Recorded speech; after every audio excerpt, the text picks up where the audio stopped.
Someone cutting an onion and does not get tears, seriously, this person does not belong to this planet. I'm kidding. I am someone who cannot bear cutting onions because I get tears like crazy. It's like as if I am crying. There's a flood of tears, and of course, we all know why this happens. So I'm not going to go into the scientific explanation. So what was the solution I thought of was very easy: get a chopper and chop it.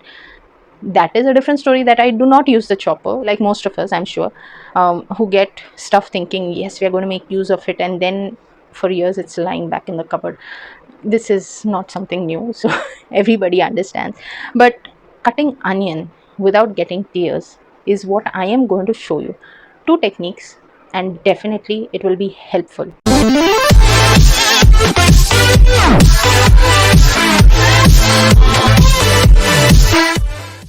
Here I'm taking two onions and I'm going to peel them. Once they have been cleaned, I'll dice them into half. Place two halves of the onion in water soaked in this way in a bowl.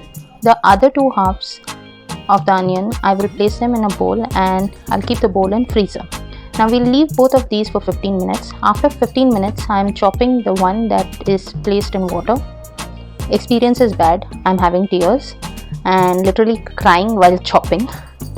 Now the next one, after a break, I'm taking the ones which were in the freezer for 15 minutes, chopping them. Till now it's good, no tears at all. So the one in the water is okay for those who do not get more tears, but the one in the freezer works best for those who get a lot of tears while chopping onions.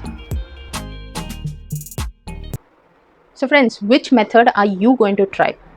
The one in water or the one in the freezer? Let me know in the comments below.